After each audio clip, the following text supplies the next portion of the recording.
Hey guys, Chris here with the Good Old Gamer. So we did it. We finally have the parity in the market that we've been looking for many years now. CPUs, GPUs, healthy competition, good performance from all companies involved, and yet we're still bickering about brands. So today I want to go ahead and talk to you guys about how good the market actually is, because a lot of people are looking very, very down. And I think that's because people overall have a very negative view of the world here today. There's some good reason for that.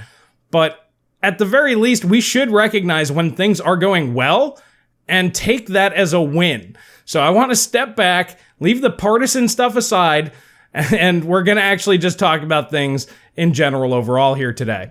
So obviously, with the launch of Zen 2 and RDNA, we now have pretty much parity on CPU and GPU. IPC, clock for clock, AMD and Intel, super close, single-digit performance differences. They're basically a wash. So you can buy an AMD CPU, you're gonna be just fine. You can buy an Intel CPU, you're gonna be just fine. So that's great. And pretty much the same thing that we can see from the new Navi GPUs. Of course, we only have two right now, but it will become a whole lineup here in the not too distant future. So 5700 XT, for example, matches up very nicely with the RTX 2070 Super. Both have 2560 FP32 cores, both perform about the same. And yeah, there's a little bit of a price difference there, but we'll touch on that here in a little bit. Overall, performance between the two companies on both fronts is as good as it's been in a really long time.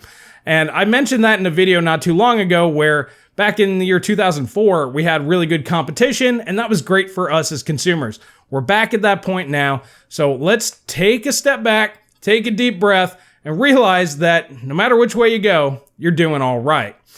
So where I think the problem comes in is a lot of people have their own perceived values on things. So in this video right here, I kind of tried to put a more objective view on what value on GPUs should actually be, just using the previous, I'd say 3-4 generations, so about 10 years worth of GPUs there as a reference point. And I think that that's one of the best videos that I've done because it takes subjectivity out of it. It's like, this is what we traditionally got, this is what we should be looking forward to in the future, and this is what we should be holding companies accountable to. I'm not going to go over all the details in that video. I do recommend you watch it. I'll put a link in the description below. But a lot of people right now are upset because they have this perceived notion of pricing, of where things should be. And like I said, that might be true, might not be true, but you don't have to buy anything. That's the other way that I want to go, is you don't have to buy any of these products. I actually was just testing out my RX 580. I did this video when I got the 5700 for testing, and I noticed that the performance in CMU, the Wii U emulator and Citra, was significantly better. And then in Wolfenstein, the New Order, I noticed that the performance there was much better as well. And those are all OpenGL using platforms. So I noticed that that was doing a lot better. And I tested my RX 580 just a few weeks earlier, and it pretty much failed at all of it. It couldn't do it. But I tested this out again just last night, and it looks like it was a driver fix that has brought this to us, because my RX 580 can now do those things. I can play CMU on my RX 580. I can play Citra, all the games on there, and Wolfenstein also performs pretty well. So even OpenGL, something that a lot of people don't really consider a big deal, other people do. For me, it's a really big deal, and AMD has made strides to even make that better to where there's parity.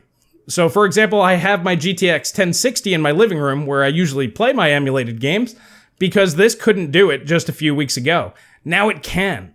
So we're getting parity across the board, feature parity. Like it's really, really excellent. And like I said, really the issue I think is a lot of people out there are upset about pricing, and people don't want to spend all this money, which is good. That's what I've been fighting for a long time, holding these companies accountable. But it's bleeding into more personal things. And you see a lot of people talking about fanboys and a lot of people going off in the comment section. Like I said, we should all be really, really happy about this stuff. Everything's as good as it's going to get. I mean, it's never going to be more balanced than this right now. AMD's probably going to take the lead in the CPU market.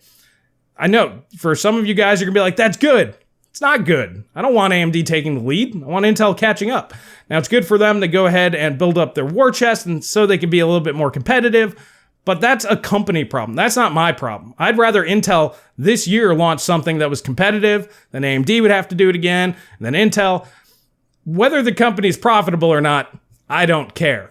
The only thing I care about is more performance, lower prices. And that's my stance. That's my personal stance. Price to performance is the only metric that I personally care about. And before the RDNA Navi GPUs launched, it really wasn't looking good. The RTX series price to performance was abysmal. They basically doubled their prices where they should have been this generation. The RTX 2080 was basically the same thing as the 1080 Ti at the same price. It didn't look very good. And then RDNA came out, or they announced the 5700s, and then those were going to be priced a little too high. And then, once again, as I explained in that video, then they lowered the prices, and then the performance was actually a little bit better than I was anticipating. So price to performance is technically on the level where it should be for this generation, at least for the XT model. Nvidia is still a little bit more expensive, and I think that's really what it's coming down to, is you have people that are price to performance advocates like myself that are like, well, AMD's winning across the board. You shouldn't be buying the other guy's stuff. But there are other reasons to buy other things, I guess is probably the best way to phrase it. So Wendell from Level 1 Tech, he did a video basically comparing the 2070 Super and the 5700 XT. I'll put a link to his video in the description below. And he brought up a lot of really good points. Pros and cons for both cards, because they are so similar that every little pro and con is going to matter to somebody out there. The biggest con for the 5700 XT is the cooler, which is pretty much what every reviewer out there brought up. It was a major snafu from AMD. They should have known that that wasn't going to go over well, but the card's still very impressive, even with that hindrance. Now, Nvidia also has its weaknesses in content creation and a few other things, and then, of course, the price. So it's kind of one of these type of things. But if you want an RGB card, you can get that on the 2070 Super nowadays, and that's important to certain people. Doesn't matter to me, because I don't care. It could be, shit brown color and, just terrible looking, but if it performs really well, that's all I care about. I'll buy a case with a closed side. I don't need tempered glass. I don't care what's inside of my computer. But that's me. I don't care about that stuff. Other people do. So that's a factor that a lot of people need to take into consideration. Also, CUDA happens to be better at certain tasks. And then RDNA happens to be better at certain tasks. So that's another thing that people need to take into account. But from a price to performance perspective, the 5700 XT, clear winner. But when you look at things holistically, it's going to be very, very subjective between individuals. Now, I don't recommend people spend an extra $100 for similar performance, because that tells companies that they can inflate prices. That's not a good thing. But at the same time, I can understand why you would spend that. It is a little bit more money, 25%. Depending on your income level, that's not a lot of money. But at the same time, you're not getting really much in the way of performance, maybe 2-3%. So from my perspective, it's a bad deal. But if it has other features that you want, for you, it might be a good deal. So ultimately, just bringing it all back, that's kind of my point. Things are so close nowadays that it kind of doesn't matter what you buy. So you guys out there, you might have your own preferences and you have your own criteria, just like I do. That's why I have this channel. I let you know what my criteria is. You don't have to agree with that, but that's the way that I look at things. And I'll tell you guys, based upon my criteria of what I feel is good value, that's what I inform you guys on. So I just wanted to let you guys know that there's no reason to be going out there bashing one company or the other. We haven't had anything as bad as GPP, which we defeated, by the way. As a community, we took that down. We were able to defeat Nvidia. We are the ones in charge of the pricing. If we don't think that something's worth it and we don't buy it, for example, the RTX 2080, nobody should have bought that. Nobody should really even be buying 2080 Ti's.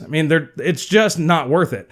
It costs 3 times as much as an RX 5700 XT and then delivers maybe 40% more performance. It's not even twice as fast for 3 times the price. It's terrible value. But once again, certain people have certain things that they care about, And for them, it might be worth it. What really gets to me are the people that just want to buy it so they can be like, oh, I have a 2080 Ti, and then they feel good about themselves. This is really probably one of the biggest issues that we're seeing out there right now. Is a lot of people watch reviews not for information. They watch the review to justify buying something. They want to watch that review and have the reviewer tell them, no, buy this, buy this, buy this. And if it's the thing that they want, then they go, oh yeah, that's great. You know, they're telling me that this is the way to go. So when they spend, you know, $1,200 on a video card or $500 when their competition's $400, you know, they feel a little bit better about it. If you fall into that category, you need to take a step back and really figure out if it's worth it to you. If you're watching reviews just for them to tell you what to buy, that's what's led to kind of the situation in the market where you do feel polarized when you really shouldn't. Nobody should be feeling polarized. We should all be really happy right now, but we're not as a community. So it's in the reviewer's best interest to tell you to buy something also, by the way, because there's affiliate links and things like that. And then you go and you buy it, then they make money. And of course, the more expensive thing that you buy, the more money they make. So by perpetuating that cycle of you wanting them to tell you what to buy, they're going to be more than happy to oblige. And I think this is part of the reason why you get a perceived media bias. I think that there's, or not that I think, I do know that there is some shady business tactics going on behind the scenes, but it's ultimately up to us. Doesn't matter what the reviewers say, doesn't matter what the companies price things at. If we buy them, that's what it's worth. You know, if they came out with something as fast as a GTX 1060 6GB and charged $10,000 for it, and somehow they convinced people to buy it, guess what? GTX 1060 6GB performance is now worth $10,000. It's only worth what we pay for it, and I think that's really where the argument comes in. But I do suggest everybody take a few steps back, look at things holistically, and go, yeah, everything's great. Everything right now is really, really good. Now, if you don't like the prices, just keep your old stuff. It's fine. As I just mentioned, my RX 580 right here is now doing things that it couldn't do just like a month ago. And I was actually thinking about replacing this with an Nvidia card because I do a lot of emulation. It works now, so I don't need to do that. So I'm extremely happy. There's a few other things AMD needs to fix on these cards here. For example, OpenGL, FreeSync doesn't work, and Relive doesn't work either. So those are two big things that I'd like to see them fix and optimize performance maybe a little bit more, just so I have a little bit more overhead on these cards. It's not performing as well as my Nvidia counterpart, but it's a lot better than it was. So we're seeing steps in the right direction. So for me personally, I'm not going to upgrade this generation. This card now does everything that I want it to do. It's great.